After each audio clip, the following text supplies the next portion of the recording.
इस कार्यक्रम के पुण्यार्जक हैं सेठी छाबड़ा परिवार निवासी गुवाहाटी एवं कोलकाता, स्वर्गीय श्री कवरी लाल जी सेठी एवं स्वर्गीय श्री सुमेर मल जी छाबड़ा की पुण्य स्मृति में श्रीमती रतनमणि देवी सेठी, श्रीमती इंदिरा देवी छाबड़ा।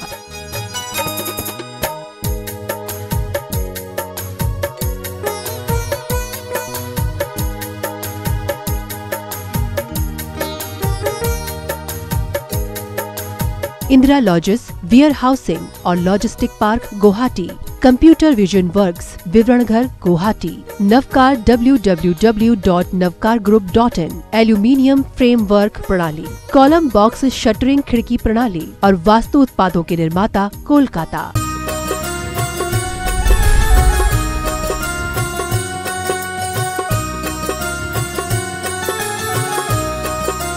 बोले देवादिदेव श्री आदिनाथ भगवान की जय जय जय। श्री 1000 चंदा प्रभु भगवान की जय जय जय। बोले चिंतामणि पार्श्वनाथ भगवान की। संत शिरोमणि गुरुराचार्य श्री विद्यासागर जी महाराज की। बोले परम पूज्य मुनि श्री 108 प्रमाण सागर जी महाराज की। बोले परम पूज्य मुनि श्री 108 अरे सागर जी महाराज की। जहां आकर हम कर पाएंगे समोषण का साक्षात्कार और जान पाएंगे कैसे होगा जीवन का उद्धार। तीर्थराज शंबे शिखर की तलहटी में स्थित आत्म विकास का दिव्य सदन, जैन सिद्धांतों की वैज्ञानिक प्रयोगशाला, जहां बोलेगा समोषण और जहां पंचायत शैली में अद्भुत अतिशयकारी जिनालय ज्ञान मंदिर का निर्माण हो रहा है। ऐसे गुणायतन से आइए हम और आप टीवी चैनल का बहुचर्चित विश्व विख्यात संघ का समाधान का कार्यक्रम हम और आप प्रारंभ करें। उसके पूर्व सायंकालीन बेला में गुणायतन परिवार और श्री सेवायतन परिवार आपका हार्दिक अभिनंदन स्वागत करता है। और आइए चलते हैं प्रतिदिन की भांति हम और आप पारस चैनल, जनवाणी चैनल और प्रमाणिक ऐप के माध्यम से जिस कार्यक्रम को देख और सुन रहे हैं और पूरे भारतवर्ष से जो श्रावक श्राविका यहाँ पर उपस्थित है, उन सभी की ओर से परम पूज्य मुनिवर के श्री चरणों में नमन करते हुए आशीर्वाद प्राप्त करेंगे और निवेदन करेंगे शंका समाधान के कार्यक्रम के लिए सभी हाथ जोड़ लें, नमन करेंगे, बोलेंगे हे मुनिवर नमोस्तु, हे मुनिवर नमोस्तु, हे गुरुवर नमोस्तु।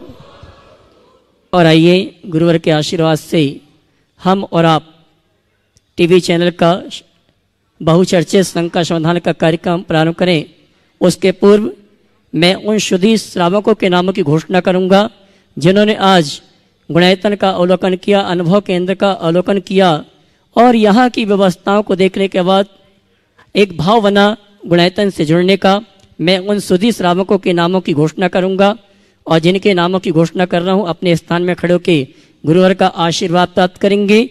निर्वाण निधि से गुणायतन से जुड़ने का सौभाग्य प्राप्त किया है स्वर्गीय सुंदरलाल जी पहाड़ी वाले की पुण्यतिथि पर श्रीमती भारती जी पहाड़ी वाले टीकमगढ़ अगर उपस्थित हैं तो अपने स्थान में खड़े होकर गुरुवर का आशीर्वाद प्राप्त करेंगे। इसी क्रम में श्रीमती उज्ज्वला अभय पाटिल, श्री अभय सुरेश पाटिल सांगली, इन्होंने भी गुणायतन से निर्वाण निधि से के रूप में जुड़ने का सौभाग्य प्राप्त किया है। अगर उपस्थित हैं अपने स्थान में खड़े होकर गुरुवर का आशीर्वाद प्राप्त करेंगे। और आइए इसी क्रम में मैं सम्मान से आवाज़ दूंगा सूत्रधार के रूप में जिन्होंने गुणायतन से जुड़ने का अवसर सौभाग्य प्राप्त किया है। अगर उपस्थित हैं तो वे आएंगे, परम पूज्य मुनिवर के श्री चरणों में नमन करते हुए गुरु वंदना का सौभाग्य प्राप्त करेंगी। श्रीमती ज्योति जी, श्री सुनील कुमार जी जैन, न्यू दिल्ली अगर उपस्थित हैं तो वे आए परम पूज्य मुनिवर के श्री चरणों में नमन करते हुए। और उनके सम्मान के लिए मैं बुला रहा हूँ श्रीमती चंद्रकला जी पाटनी रांची और हमारे गुणायतन के आर्किटेक्ट इंजीनियर साहब श्रीमान चंद्रशेखर जी विदिशा, वे आएंगे। हमारी सम्मानी श्रीमती ज्योति जी का गुणायतन परिवार की ओर से प्रतीक चिन्ह देकर सम्मान का कार्यक्रम संपन्न करेंगे और आप जोरदार ताली बजाकर इनका सम्मान करें। और आइए चलते हैं इसी क्रम में मैं सम्मान सहित आवाज़ दूंगा हमारे गुणायतन ट्रस्टी श्रीमती कमलेश जी। क्या बात है,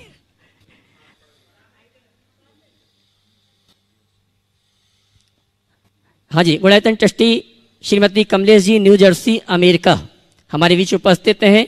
मैं चाहूँगा परम पूज्य मुनिवर के श्री चरण में नमन करते हुए गुरुवर का आशीर्वाद प्राप्त करें और उनके सम्मान के लिए मैं आमंत्रित करूँगा हमारे गुणायतन के सीईओ साहब श्रीमान सुभाष जी और गुणायतन ट्रस्टी श्रीमान सुनील जी अजमेरा, संयुक्त महामंत्री गुणायतन, ये दोनों आएंगे और सम्मानी Gunayatan trustee Shrimati Kamlesh ji, new Jersey, America, उनका गुणायतन परिवार की ओर से सम्मान का कार्यक्रम संपन्न करेंगे। और मैं चाहूँगा आपकी तालियां तो बजनी चाहिए।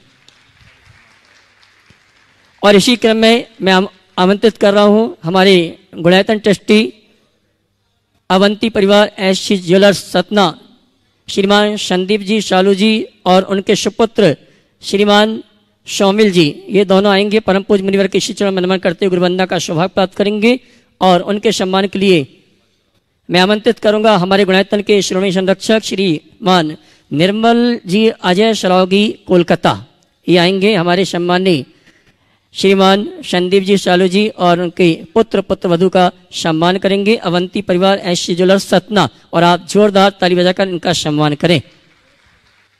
और आइए चलते हैं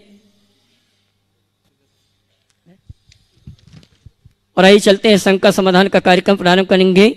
और सबसे पहले प्रथम प्रश्न लेकर आ रहे हैं श्री पप्पू जी बिल्टी, शिवनगर, जबलपुर।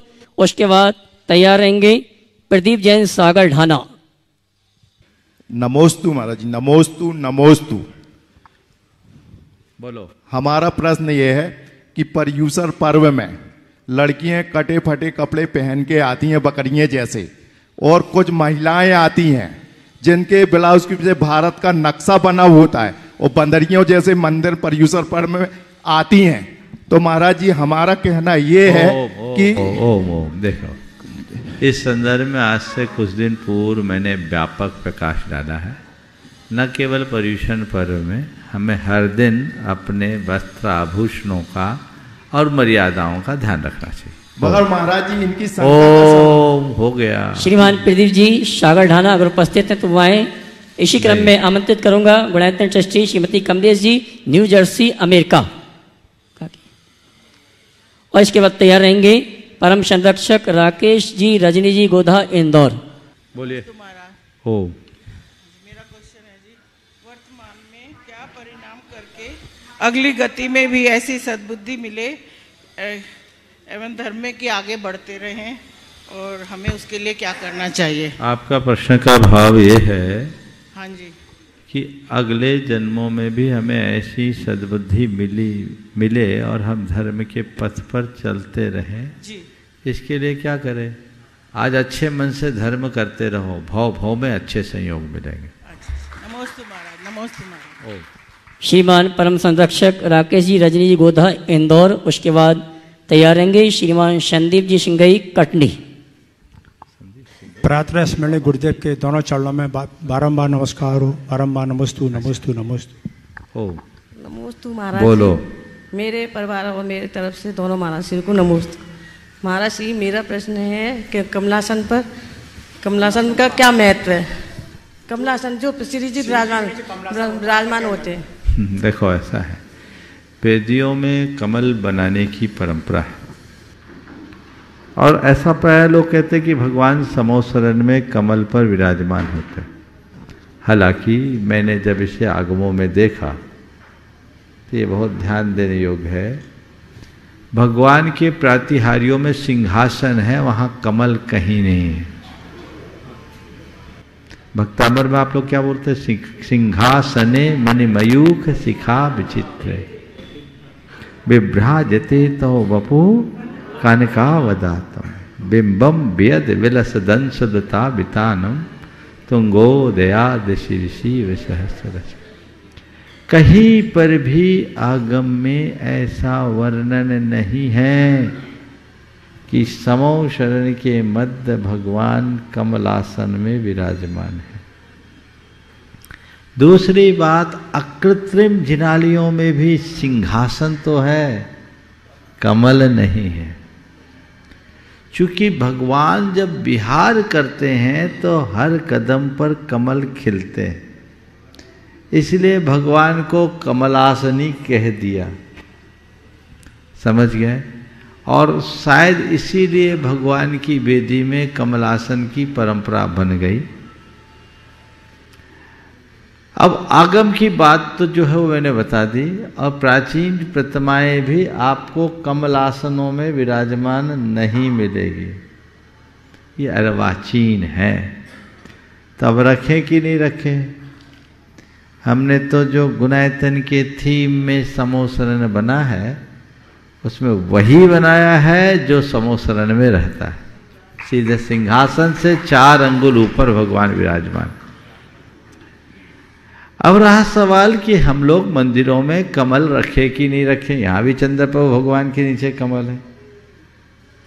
तो मेरा कहना है कि कमल रखने में कोई दोष नहीं है। भगवान को हम वेदी में विराजते हैं, उसे वेदी का एक अंग बना के रख दे तो विधान होने और न होने का सवाल नहीं है, पर रखने में कोई दोष प्रतीत नहीं होता। कमल हमारे हृदय कमल को के खिलने का प्रतीक है, और जिनका हृदय कमल पूरी तरह से खिलता है वही भगवान बन सकते हैं, शायद इसका प्रतीक हो। अथवा जिनको देखते ही हमारा हृदय कमल खिल उठे, इसलिए भगवान के चरणों में कमल है कि जो भगवान का चरण चंचरीक होता है उसका हृदय कमल खिल जाता है। इस अभिप्राय से यदि कमल रखा जाए तो दोषप्रद तो नहीं दिखता, पर हम आगमिक आधार पर जब बात करते हैं तो मुझे कहीं पर भी जितना मैंने पढ़ा या समझा, मैं ये नहीं कहता कि जितना मैंने पढ़ा उतना ही आगम है, पर मैंने अभी तक जितना पढ़ा और समझा है उसमें कहीं भी भगवान के वेदी में कमल आसन का वर्णन मेरे ज्ञान में नहीं है। सहस्रनाम में कमल बिहारी तो शब्द आता है, 1-2 मंत्र आते हैं ऐसे, लेकिन कमलासनी शब्द उसको और देखना है। यदि किसी को मिले तो मुझे अवगत जरूर कराइएगा, पर रखते हैं तो ये सदोष नहीं। नमस्ते। चलिए महाराज जी, झरने से बहुत मीठे पानी के अलावा एक मधुर संगीत भी बजता है, लेकिन इससे पहले उसे पत्थरों से टकराना पड़ता है, ठोकरें खानी पड़ती है। इसी तरह एक सुंदर मूर्त बनने से पहले पत्थर को भी अनेकों पत्थर को भी अनेकों चोटें और ठोकर खानी पड़ती हैं। तो हे गुरुवार, हम वो कौन सी चोट व ठोकरें खाएं जिससे कि निखर सकें? बहुत अच्छी बात है, आपने झरने और पत्थर की तुलना की है, झरने और पत्थर का उदाहरण दिया है, बिल्कुल यथार्थ है। यदि हमने अपना जीवन झरने की भांति बना दिया और हमने अपना जीवन पत्थर की भांति बना दिया, तब हम चोट और ठोकर से संभल पाएंगे। झरने में आपको पता है, संगीत केवल झरने के बहने से नहीं आता। झरने के बहने के पीछे की जो कहानी है उसे समझिए। झरना बहता है तो कहाँ बहता है? नीचे की ओर बहता है। वो नत होता है, ऊपर से नीचे आता है, तब कहीं जाकर उसमें प्रवाह आता है, और उसका लक्ष्य ध्येय के प्रति समर्पित होने का होता है। जिस दिन तुम्हारे अंदर झरने जैसी विनम्रता और समर्पण आ जाएगा, तुम्हारे अंदर भी हर चोट से संगीत प्रकट होगा। पत्थर पर चोट पड़ने से पत्थर आकार ग्रहण नहीं करता। पत्थर सारे चोटों के आघात को चुपचाप सहता है, इसलिए आकार पड़ता है। जो पत्थर शिल्पी के आघातों को सहने के लिए तैयार नहीं होता, वो पत्थर का कोई सुंदर आकार नहीं होता। तो कुछ बनने के लिए ध्येय के प्रति समर्पण सबसे पहली आवश्यकता है। जब हम अपने ध्येय के प्रति समर्पण करेंगे तभी अपने जीवन में कुछ अच्छा कर पाएंगे। नमस्ते गुरुदेव। श्रीमान संदीप जी कटनी, उसके बाद तैयारेंगे श्रीमान ताराचंद जी राव का जयपुर। पूज्य गुरुदेव के चरणों में कोटिशाह वंदन। महर्षि, परहित संपादन से क्या आशय है? क्या ये आचार्यों एवं मुनिराजों का कोई गुण है? एवं वर्तमान में हथकरघा, पूर्णायु, सेवायतन, दयोदय आदि जो प्रकल्प पूज्य आचार्य भगवान और आप जैसे मुनिराजों के आशीर्वाद से चल रहे हैं, क्या वे उसी के अंतर्गत आते हैं? सर्वार्थ सिद्धि में तत्वार्थ सूत्र की भूमिका लिखते हुए एक बहुत अच्छी बात कही। कश्चित आसन्न भव्य प्रत्यासन्निष्ठ प्रज्ञावान स्वयं हितम उपलिप्सु आत्मध्यान निमग्नम सन्न सन्न अवाग विसर्गम वप्सा मोक्ष मार्गम निरूपयंतम सन्न सन्न निविशन क्वचित आश्रमपते आचार्योपांते उपस्थित, ऐसा शब्द दिया। उसमें एक शब्द दिया परहित संपादनैक कार्य है, अर्थात आचार्य का काम क्या है? परहित का संपादन ही एक कार्य है। क्योंकि आचार्य यदि परहित नहीं करेंगे तो परंपरा कैसे बढ़ेगी? आचार्य का एक विशेषण है, आचार्य जिनसा, बोलो बोलो जोर से, एक बार और जोर से बोलो, बस। आचार्य का विशेषण है जो जिन शासन की उन्नति करे, और जिन शासन की उन्नति केवल बातों से होगी क्या? जिसके माध्यम से जिन शासन की उन्नति करे, जिसमें स्वपर का हित हो, वो उसे प्रमुखता से करते हैं। तो हमारे आचार्य महाराज दिव्य दृष्टा है। वे एक आध्यात्मिक संत होने के साथ साथ लोक चेता भी हैं। वो प्राणी मात्र के हित की भावना में निरत रहते हैं। उनका हृदय बहुत संवेदनशील है। मैं एक उदाहरण बताता हूँ। सन 2019 के दिसंबर में जब नेमावर से बिहार हुआ, हम लोग सतवास में थे। जबलपुर के कुछ लोग आए। उस समय जबलपुर के इलाके में एक ऐसा कीड़ा हुआ जो जमीन से 2.5-3 इंच अंदर रहता है, दिन में छिपा रहे, रात में निकलकर पूरी फसल खा जाए। तो उससे लोगों को नुकसान हो रहा था। कीटनाशकों का भी प्रयोग लोग बहुत अंधाधुंध कर रहे थे और कीटनाशकों का भी असर नहीं पड़ रहा था। हम लोग आचार्य भक्ति के बाद गुरुदेव के पास थोड़ी देर बैठते थे, वही समय हम लोगों को मिलता था। गए तो देखा आचार्य महाराज बहुत गंभीर। थोड़ी देर हम लोग भी चुपचाप बैठे रहे। फिर धीरे से हमने पूछा कि लगता आज हम लोगों से कोई गलती हो गई, तो क्या बात है? तो एक ही समय हम लोगों को आपका मिलता है, और थोड़े दिन के लिए है, कब हमारी छुट्टी हो जाए पता नहीं, पर आज आप एकदम चुपचाप हैं। तब जो साथ के लोग बोले थे कि जब से महाराज को बताया तब से महाराज एकदम गंभीर हो गए। और आचार्य महाराज ने कहा, उनके मुख से जो शब्द निकला कि अभी तो 18,500 वर्ष बाकी है, अभी से ऐसा प्रकोप होगा तो इस धरती का क्या होगा। ये एक चिंतन है, एक अध्यात्मनिष्ठ आत्म साधक योगी का, एक संवेदनशील साधक का। हम लोग में ज्यादातर लोग ऐसे समाचार सुनते हैं, एक कान से सुनकर दूसरे कान से निकाल देते हैं, या ज्यादा हो तो बहुत सारी बातों की समीक्षा और मीमांसा कर डालते हैं, उसमें अपने कौशल को प्रकट करने की कोशिश करते हैं। पर यथार्थ को तो समझो। समझ गए? इसलिए ये जितने भी कार्य हैं, ये जिन शासन की उन्नति के आधार हैं, तभी हम जैन धर्म की परंपरा को आगे बढ़ा पाएंगे। केवल उपदेशों से तत्व का प्रसार नहीं होता, तत्व का प्रसार तभी होगा जब हम लोगों के जीवन को बदलेंगे। अभी मेरे पास डोंगरगढ़ की बहनें आई, वहाँ की प्रतिभा स्थली में, वहाँ के हथकरघा में जो लोग जुड़े और वहाँ के स्थानीय आदिवासी लड़कियों को स्थान दिया गया और उन लोगों के जीवन में ऐसा बदलाव आ रहा है मानो वो सब जैन होने जा रही है। यही तो जिन शासन का, उनका पूरा घर विशुद्धतया शाकाहारी शुद्ध सात्विक हो गया।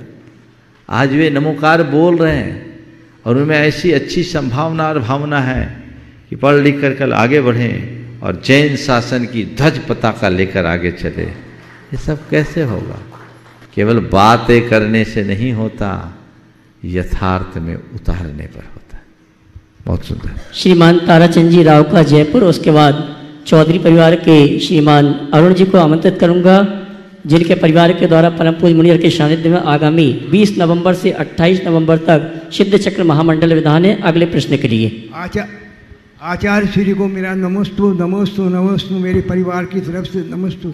महाराज आचार्य श्री, मैं 2 माह पहले मैं आपके चरणों में आया था और मैंने निवेदन किया था। मेरे कौन साहब 2.5 महीने से वेंटिलेटर के ऊपर चल रहे थे, कोई होश नहीं था, डॉक्टरों ने बिल्कुल मना कर दिया था। लेकिन आपके आशीर्वाद से पारसनाथ भगवान की उनकी मूर्ति मिट्टी लगाई और वो आज 1 महीने से बिल्कुल चेत में है, आंखें खुलती है, हाथ जोड़ते हैं, मुंह से बोलते हैं और मैं आपको आशीर्वाद चाहते हैं वो, और उनको नमोकार की 24 घंटे की रिकॉर्डिंग सुनाते हैं। बहुत अच्छी बात है, इनका पुण्य का उदय है, ये बहुत अच्छा है। मैं आप सबसे यही कहूँगा, वही शांति धारा, वही नमोकार निरंतर उनके साथ करते रहिए, धीरे धीरे चेतना लौटेगी, ऐसी भावना रखिए। मिट्टी लगा दे क्या? बहुत सुंदर। श्रीमान अरुण जी चौधरी खुरई अपने साथियों के साथ, उसके बाद बहन आराधना दीदी। नमोस्तु नमोस्तु। पूज्य मुनि श्री 2-3 साल से इस सिद्ध क्षेत्र में विधान करना सोच रहा था, किसी कारणवश किसी कर्मी की वजह से नहीं हो पा रहा था, लेकिन मैं अब आपसे आशीर्वाद चाहता हूं कि मेरा विधान अच्छी तरह से संपन्न हो। नमस्ते महाराज जी। बहुत सुंदर। सवाल भी है? चलिए, बहुत अच्छा भाव लेकर ये परिवार आया है। पिछले वर्ष भी आए थे, पर अच्छे निमित्त सहज नहीं होते, उसके लिए बहुत सारी अनुकूलताएं चाहिए पड़ती है। अब आप लोग यहाँ आ गए हैं, बहुत अच्छा सहयोग आपके साथ बना, और आते ही अच्छा सहयोग बना है। निश्चित ये आप सबके जीवन के लिए एक बड़ी उपलब्धि होगी और आप खूब ठाट बाट से विधान कीजिए। 20 तारीख से 27 तारीख तक यहाँ पर एक सिद्ध चक्र महामंडल विधान इस परिवार के द्वारा किया जा रहा है। बहुत बहुत आशीर्वाद, जो भी इसका लाभ ले सके ले। बहन आराधना दीदी, उसके बाद शिरोमणि संरक्षक श्रीमान निर्मल जी, अजय शलौगी, कोलकाता। प्राणी मात्र की ओर से अनंत बार नमोस्तु भगवन। प्रश्न ये है कि परात्म निंदा प्रशंसी जो एक सूत्र है अपने यहाँ, तो दूसरों की निंदा करना और अपनी स्तुति करना, ये जो खटकता है मन में, कब? जब हमारे बड़े हमारे लिए कुछ अच्छा बोलते हैं, जैसे कि कल आपने बहुत देर तक बोला, तो अगर वो चीज़ हम किसी को बोलते हैं तो हमको डर लगता है कि हम बोल तो रहे हैं, कहीं हम उसमें तो नहीं जा रहे कि महाराज जी ने हमारे लिए ऐसा बोला, हम खुशी अनुभव कर रहे हैं, तो ऐसा तो नहीं कि नीच गोत्र का कहीं बंद होता हो। ओ देखो, बहुत अच्छी बात। पर के द्वारा अगर प्रशंसा मिले तो मन में प्रसन्नता आना स्वाभाविक है, इसमें कोई बुराई नहीं। कोई भी किसी की प्रशंसा करता है तो प्रसन्नता आती, पर सब कोई मेरी प्रशंसा करे, ये भूख खतरनाक। बड़े करते हैं तो बड़े करे, छोटे करे, कोई करे, ये अच्छी बात है।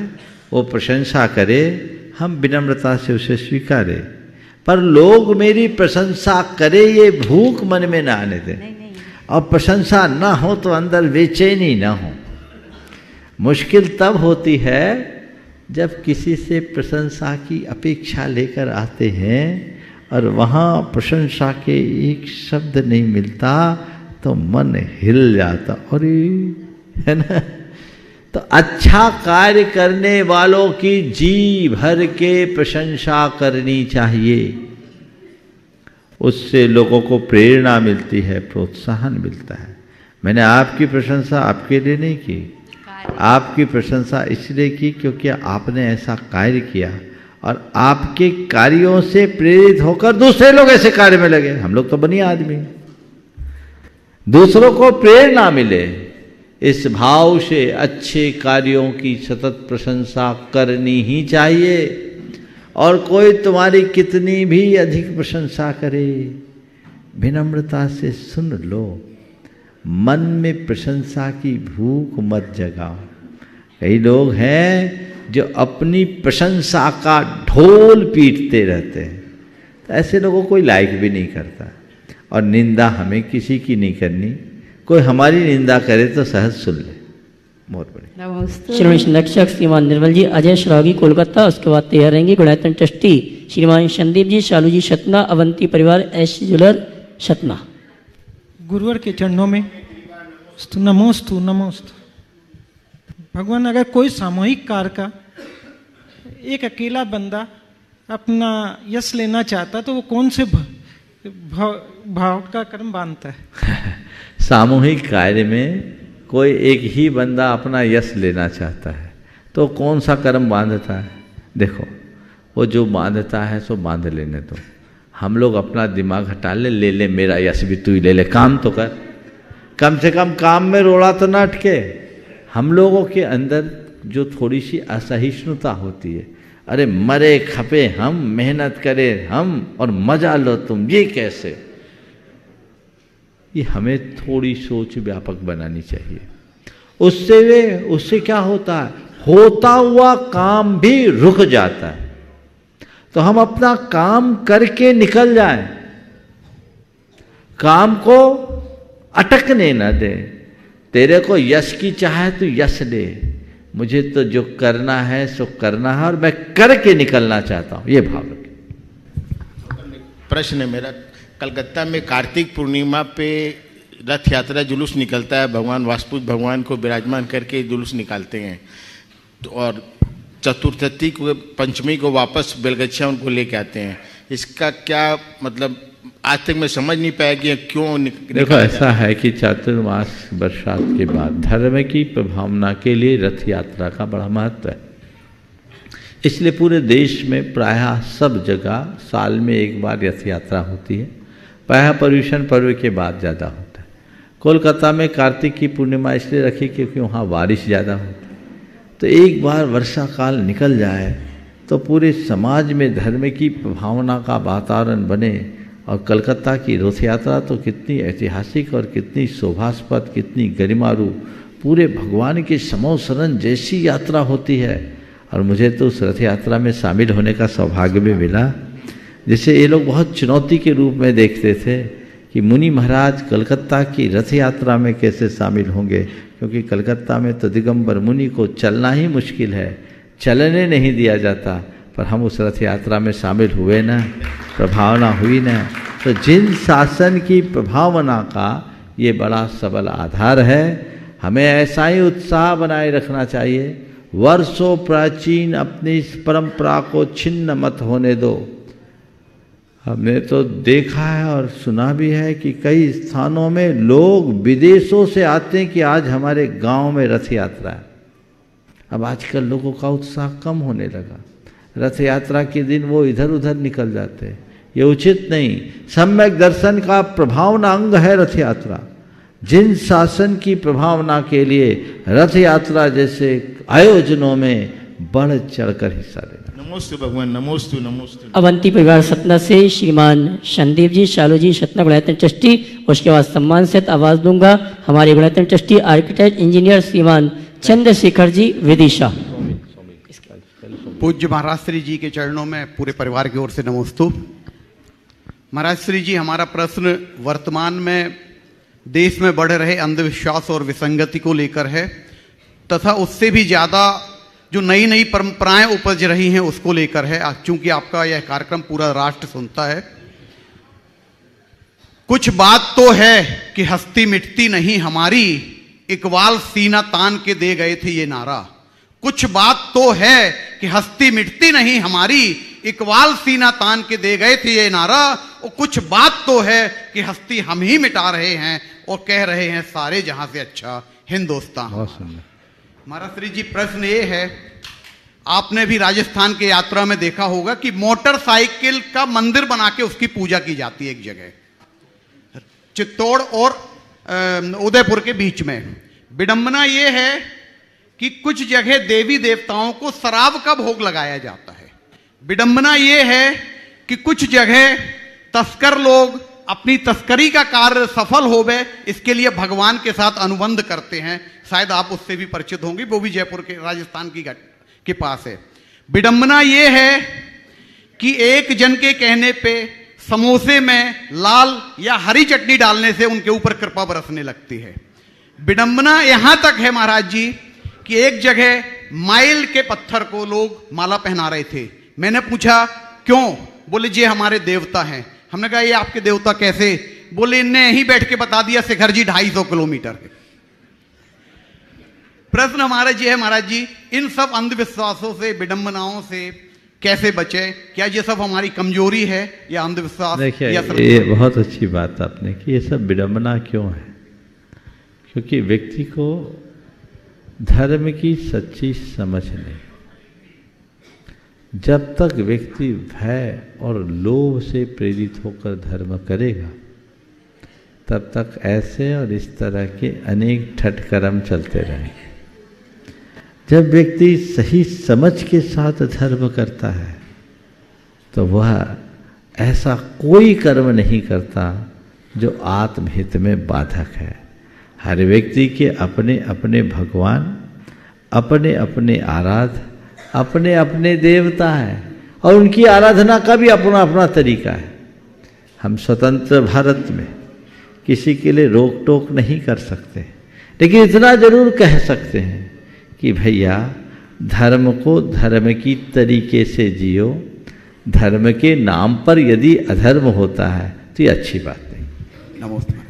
श्रीमान शोमिल जी, आदित्य सतना, ऐसी ज्वेलर्स सतना, और उसके बाद तैयार रहेंगे गणतंत्र ट्रस्टी श्रीमान चंद्रशेखर जी विदिशा। नमोस्तु महाराज श्री। महाराज श्री, कर्नाटक का व्यक्ति केरल जाता है तो उसे मलयालम नहीं समझ में आती है। महाराष्ट्र का व्यक्ति अगर मद्रास जाता है तो उसे तमिल समझ में नहीं आती। जब 100-500 किलोमीटर दूरी पर हम दूसरे राज्य में जाते हैं तो हमें एक दूसरे की भाषा समझ में नहीं आती है। तो ये प्रतिष्ठाचार्य जब पंच कल्याणक कराते हैं, कोई धार्मिक अनुष्ठान या विधान कराते हैं, वहाँ पे देवी देवताओं को से परमिशन मांगते हैं, उनको बुलाते हैं, तो क्या उनको उनकी भाषा समझ में आती है? और महाराज श्री, हम तो पूजन में भी पढ़ते हैं कि आए जो जो देवगढ़ पूजे भक्ति प्रमाण, तेव जावे कृपा कर अपने अपने स्थान। तो क्या सच में देवी देवता आते हैं या फिर ये परंपरागत बस है? प्रतिष्ठाचार्य उत्तर देगा कि मैं दूं? देखो, जहां तक सवाल भाषा का है, भाषा से ज्यादा प्रमुख भाव होते हैं। आप देखते हो कि आपकी भाषा तो पशु पक्षी भी समझ जाते हैं, जो मूक है, समझते हैं कि नहीं? तो ऐसा कहना कि कर्नाटक के व्यक्ति को केरल का मलयालम समझ में नहीं आता और महाराष्ट्र के व्यक्ति को तमिलनाडु की तेलुगु समझ में नहीं आती, ये बड़ा सतही है। भले उन्हें मलयालम और तेलुगु समझ में ना आए, पर सामने वाले का भाव तो समझ में आता है ना। यही कारण है कि जिसे कहीं भी तमिलनाडु में तमिल तेलुगु का त न आता हो और मलयालम का मन आता हो, वो भी केरल और कर्नाटक तमिलनाडु जाकर अपना काम करके लौट आता है ना। तो ऐसा होता है। अभी भी यहाँ शायद कुछ तमिलनाडु के लोग आए हुए, कल तक तो थे। देखो एक बहन जी है ना, थोड़ा सा खड़े हो जाओ तमिलनाडु। हाँ, अब इनको हिंदी बिल्कुल नहीं आती थी और अब पूरी हिंदी धीरे धीरे आने लगी, समझते सब थे। मेरे पास बहुत से लोग आते हैं, बोले हम आपका शंका समाधान सुनते हैं। हिंदी बोल नहीं पाते, अंग्रेजी में या और कोई लैंग्वेज अपनी भाषा में बोलते हैं। उनके साथ का जो हिंदी भाषी वो बोलता है, बोले शंका समाधान सुनते हैं। मैं पूछता हूँ शंका समाधान सुनते हो, हिंदी आती नहीं कैसे सुनते? बोले समझ में सब आता है। समझिए।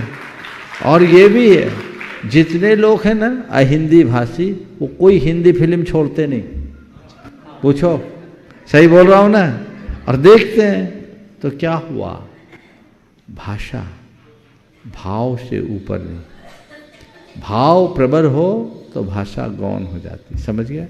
अब रहा सवाल जो तुम्हारी मूल बात, ये तो भूमिका थी। भाव, अपने भाव को हमेशा अच्छे रखो। पूजा पाठ में जब हम देवी देवताओं के लिए बुलाते हैं तो देवी देवताओं को उनकी पूजा करने के लिए नहीं बुलाते हैं। हम एक संकल्पना करते हैं कि हम इंद्र हैं, ये साक्षात समोसरण है। तो इंद्र कभी अकेले तो भगवान की पूजा नहीं करता है। हम यहाँ पूजा करें, आप सब भी आइए हमारी पूजा में सम्मिलित हो जाइए। वो आकर हमारे साथ हमारी पूजा में सम्मिलित हो, इसलिए बुलाते हैं। तो आ भी जाते हैं, पूजा पाठ करके चले जाते हैं। और लास्ट में हम बोलते हैं कि मेरे आह्वान पर मेरी पूजा में शामिल होने के लिए जो देवगण आए थे, सब ने अपने भक्ति के अनुसार भगवान की पूजा की। मेरा काम हो गया, आप भी जाइए हम भी जाएं। फिर तो ये है उसके पीछे भाव। और देवी देवता आते भी हैं या कल्पना है मुझे नहीं मालूम, देवी देवता आते हों या नहीं, पर ऐसा आराधन करने से हमारे भावों में दिव्यता जरूर आती है। अपने हृदय के दिव्य भाव को जगाने का ये साथी से निमित्त है। समझ गए? जब तक तुम्हारे हृदय में वो दिव्य भाव नहीं जगेगा तब तक तुम्हारी आराधना में भी कोई दीप्ति नहीं रहेगी, उसका तेज मंद हो जाएगा। इसलिए ऐसे प्रसंगों में अपना दिमाग मत लगाओ, श्रद्धा भाव से समर्पित हो जाओ और आगे बढ़ जाओ। मैं बोलता हूँ देवी देवता ना आए तो ज़्यादा अच्छा है। देवी देवता ना आए तो ज़्यादा अच्छा है। वो आए या ना आए, मेरे भीतर का देवता जाग जाए, हमारा जीवन धन्य हो जाए, हमारा उद्देश्य है। नमोस्तु महाराज।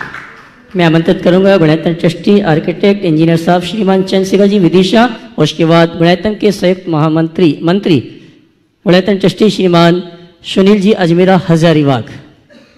महाराज द्वय के चरणों में मेरे और मेरे परिवार की तरफ से बारंबार नमोस्तु नमोस्तु नमोस्तु महाराज श्री। महाराज श्री, संस्कार पे संगत क्यों हावी हो जाती है जबकि संस्कार का ड्यूरेशन संगत से ज़्यादा होता है? संस्कार पर संगत क्यों हावी हो जाती है जबकि संस्कार का संगत से ज़्यादा ड्यूरेशन होता है? नहीं, संस्कार हमें जो मिलता है उसके साथ संगति हम ज़्यादा समय बिताते हैं। हमें जो संस्कार दिए जाते हैं बचपन से दिए गए, 2 साल 4 साल 8 साल, जब व्यक्ति लंबे समय तक दूसरों के मध्य रहता है तो धीरे धीरे हमारी मनोवृत्ति पर उनका असर पड़ता है। एक दूसरी बात, कहीं अग्नि होती है ना, अग्नि बिल्कुल जाज्वल्यमान होती है, पर धीरे धीरे अगर उसे समय समय पर हवा न मिले तो उसके ऊपर राख की परत जमने लगती है और वो अग्नि बुझ जाती है। संस्कार भी एक अग्नि की भांति है, उसे निरंतर द्योतित रखने की जरूरत है। लेकिन जब हम वो हवा न दे पाए और उसकी जगह कुसंगति में फंस जाए तो उसके ऊपर जब राख की परत जमती है तो अंदर का तेज मंद हो जाता है। इसलिए मैं कहता हूँ संस्कार पर संगति हावी होती है। हाँ, लेकिन अगर एक बार अग्नि प्रज्वलित हो गई तो धूमिल होगी, मंद होगी, नष्ट नहीं होगी। थोड़ी सी फूंक मारो, वो आग फिर से प्रकट हो सकती है। पड़े हुए संस्कार नष्ट नहीं होते, धूमिल भले हो जाए, फूंक मारने पर अपने आप उभरते हैं। और हमारे जीवन का कायाकल्प करते हैं। श्रीमान सुनील जी अजीमरा हजारीबाग, उसके बाद मैं सम्मान से आमंत्रित करूंगा गुणायतन के शिव साहब श्रीमान सुभाष जी। में मेरा दिगंबर जैन पंचायत हजारीबाग का नमोस्तु नमोस्तु नमोस्तु। महाराज जी, बचपन से मैं बहुत संघर्ष करते आया हूँ और उसी में मेरे को आनंद आता है। जब भी कभी शांत समय चलता है तो मेरे को लगता है कि बिल्कुल बेकार है, कुछ भी आनंद नहीं आ रहा। और इन दिनों कुछ ऐसे कार्य में लगा जिसमें काफ़ी परेशानियां हुई, तो हमारे परिवार के सदस्य सब मेरे से बहुत नाराज हैं कि बाबूजी आपको कोई चिंता नहीं है, खाली आप यही करते रहो, बाकी आपको अपना न हेल्थ का चिंता है, न परिवार का चिंता है, किसी का चिंता नहीं। तो महाराज जी, इसके लिए बच्चे भी बड़े बड़े हो गए हैं तो उनको कैसे समझाया जाए, आप समझाओ। अपने बच्चों को बोलो कि मेरा जन्म ही इसके लिए हुआ है कि मैं संघर्ष करूं और मुझे संघर्ष करने दो। गुरुदेव का एक हाइकू है, संघर्ष में भी चंदन सम, संघर्ष में भी चंदन सम सुगंधी बाटो। एक कोई शब्द जुड़ रहा है, संघर्ष में भी चंदन सम सुगंधी, एक मात्रा बढ़ गई, चंदन सम,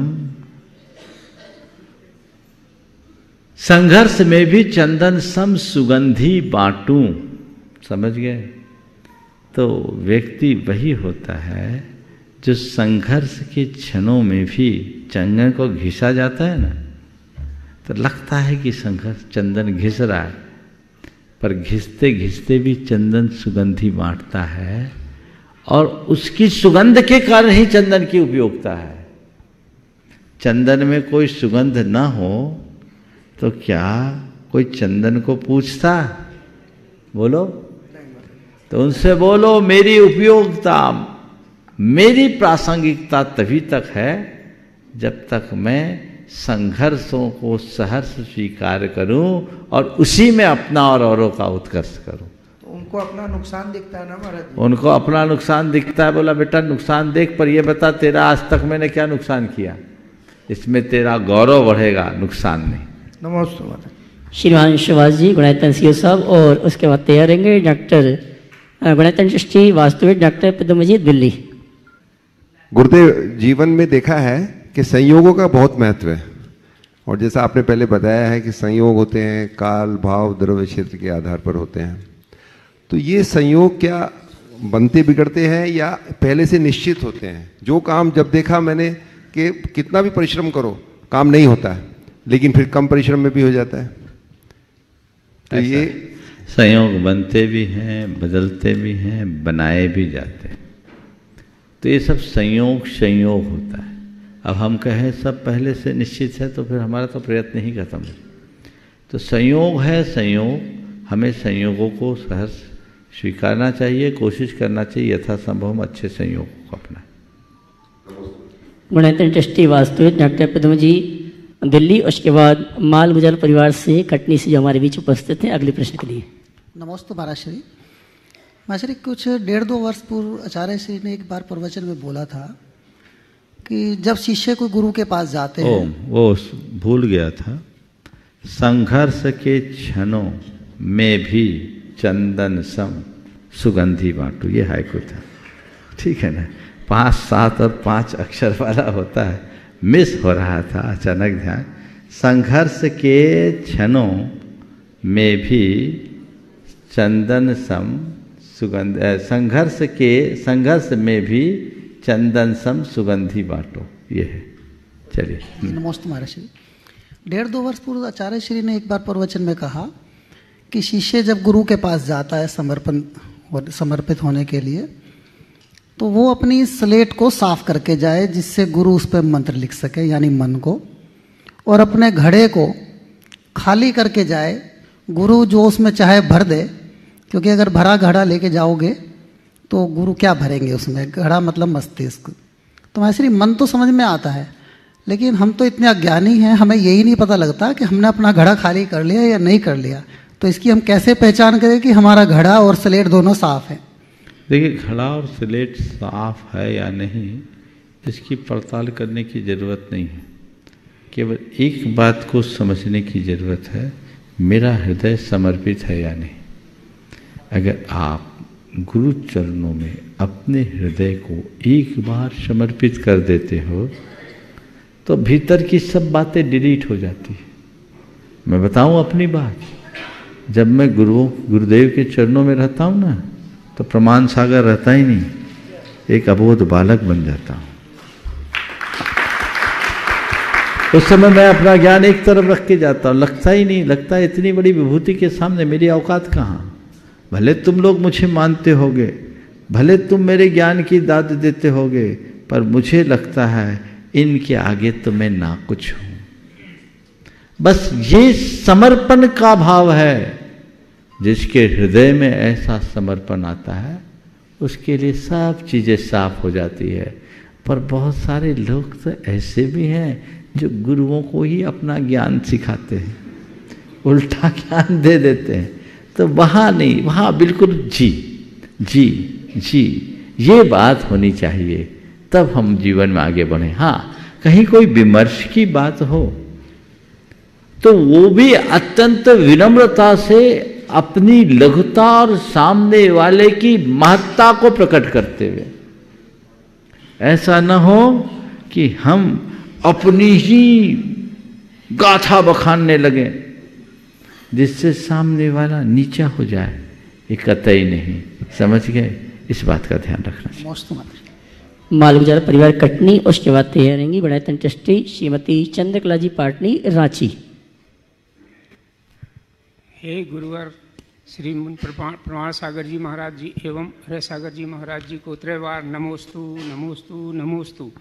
हे महाराज जी, मेरा प्रश्न ये है कि जीवन में व्यक्ति जिन जिन विषयों के पीछे भागता है उनमें से कोई भी विषय सुख का कारण नहीं बन पाता, तो वह हमें सुख देने वाला क्यों लगता है? ये हमारे मन का भ्रम है। हम सुख की तलाश में भागते हैं, हमें पता ही नहीं कि असल में सुख कहाँ है। जिस दिन हमें असली सुख का पता लगेगा हमारे जीवन की दिशा बदल जाएगी, दशा बदलेगी। नमोस्तु महाराज। श्रीमती चंद्रकला जी पाटनी, रांची। मेरी तरफ से जगत के सब जीवों की तरफ से दोनों मुनिराजों के चरणों में नमोस्तु। महाराज श्री, मेरा प्रश्न नहीं है, ये किसी और का प्रश्न है। उन्होंने कहा कि मेरा नाम मत लेना, तो उनका प्रश्न ये कि किसी के अंदर गुण नहीं है। गुण तो सबके अंदर होते हैं, ऐसा है, लेकिन वो बोली कि गुण नहीं है किसी के अंदर, और फिर भी वो दूसरे के अंदर अवगुण निकालने में लगा रहता है, तो ऐसा क्यों? उसके अंदर दूसरों का अवगुण निकालने का गुण आ गया, इसलिए दूसरों के अवगुण निकालने का गुण खत्म कर दो। बोले एक गुण और खत्म कर दो तो तुम्हारे अंदर गुण ही गुण आ जाएंगे। ये गुण नहीं है, गुण है जो जीवन का पतन कराते। ऐसी बातों से अपने आप को बचा के रखो, तभी जीवन आगे बढ़ सके। परम पूज्य गुरुवर के श्री चरण में नमन करते हुए एक ऑनलाइन प्रश्न चाहूँगा।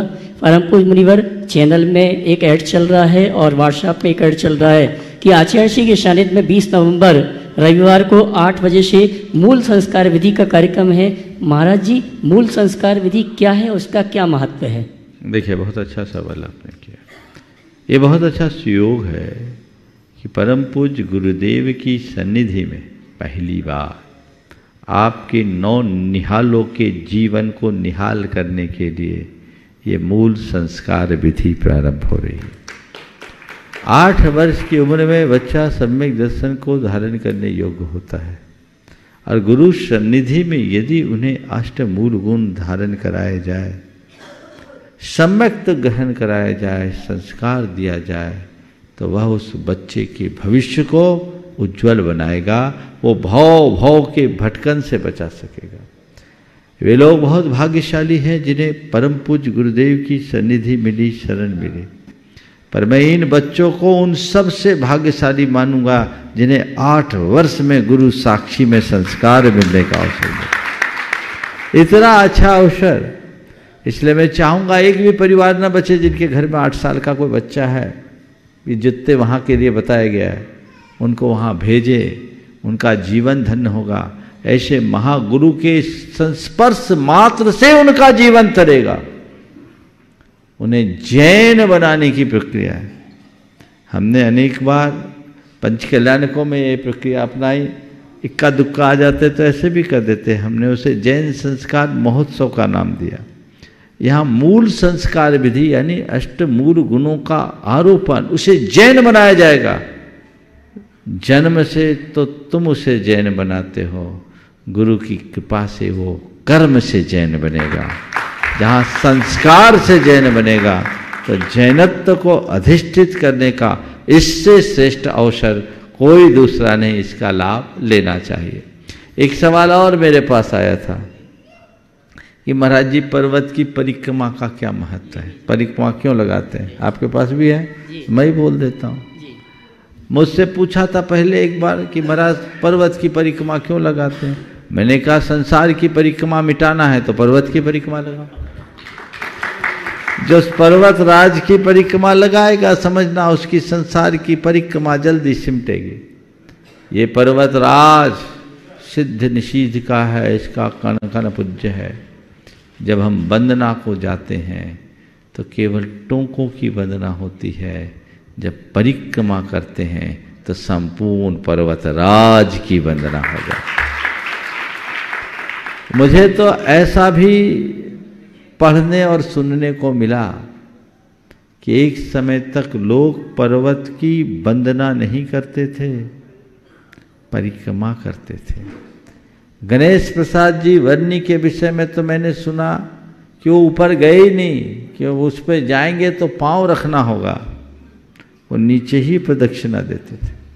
कैलाश मानसरोवर में आज भी कैलाश पर्वत की प्रदक्षिणा ही होती, ऊपर कोई नहीं चढ़ता।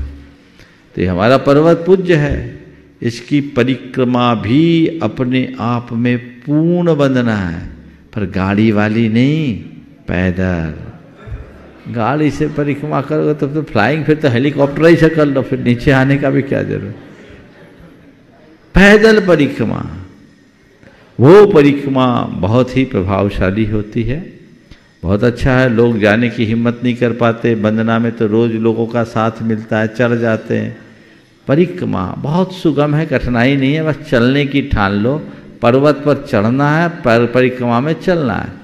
आप पर्वत की वंदना करते हैं तो लगभग 12, 14, 15 घंटे आपके लगते हैं। परिक्रमा में भी अगर लगाओगे तो इतने ही घंटे लगेंगे, इससे ज़्यादा नहीं बल्कि कम ही लगेंगे। और यहाँ पर जो परिक्रमा का आयोजन रखा गया है 2 दिवसीय, हालांकि एक दिन में भी हो सकता, हमने एक दिन में अनेक किए, पर बहुत संख्या में चूंकि लोग रहेंगे इसलिए 2 दिवसीय परिक्रमा की हमने सम्मति दी, ताकि थोड़े कमज़ोर लोग भी पार लग जाए और सब परिक्रमा कर सके। 12 तारीख को प्रातःकाल हम लोग यहाँ से प्रस्थान करेंगे और रास्ते में चर्या करते हुए नीमिया घाट में शंका समाधान और रात्रि विश्राम होगा। और अगले दिन सुबह हम लोग यहाँ आकर के परिक्रमा को पूर्ण करेंगे। तो जिनको भी चलना है जरूर चल सकते, बशर्ते असक्त लोग ना आए, अकेले परिवार के महिलाएं अकेले ना आए, समूह में आए, ताकि उनकी व्यवस्थाएं ठीक हो और अपने साथ जोखिम न लाए।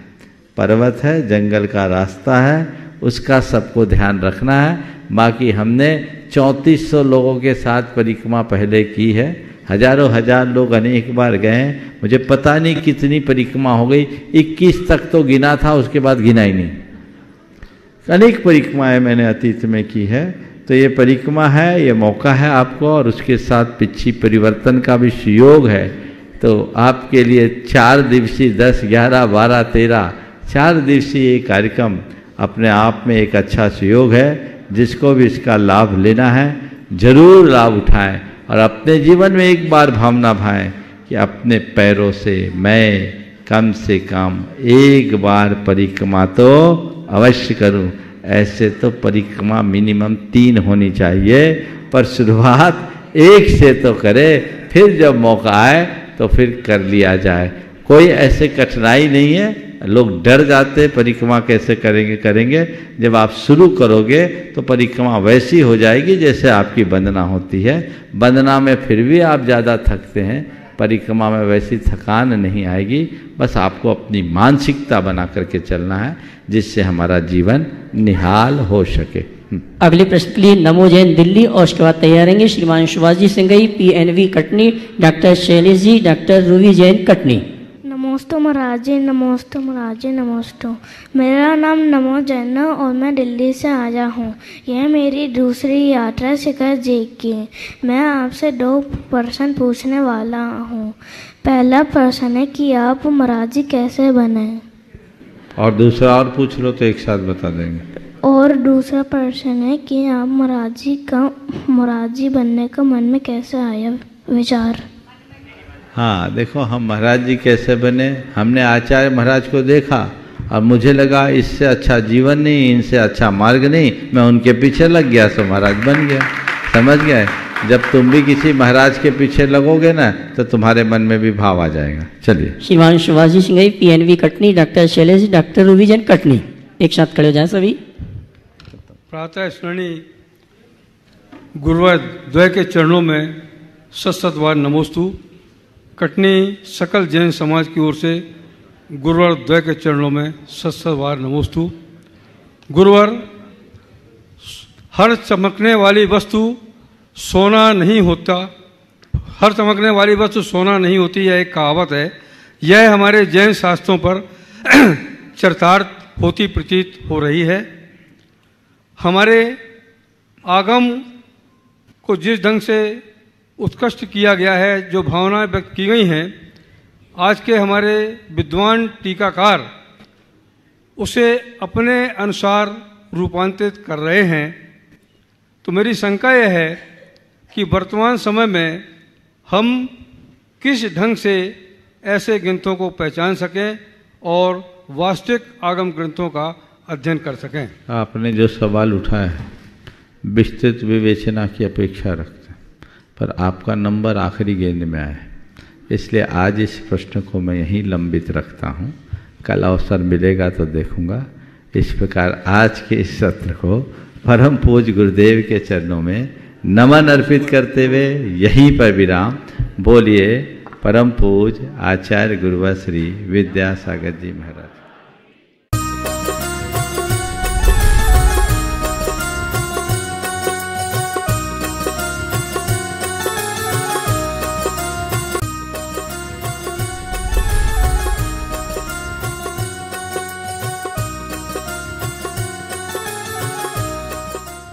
इस कार्यक्रम के पुण्यार्चक थे सिटी छाबड़ा परिवार निवासी गुवाहाटी एवं कोलकाता, स्वर्गीय श्री कवरी लाल जी सेठी एवं स्वर्गीय श्री सुमेर मल जी छाबड़ा की पुण्य स्मृति में श्रीमती रतनमणि देवी सेठी, श्रीमती इंदिरा देवी छाबड़ा।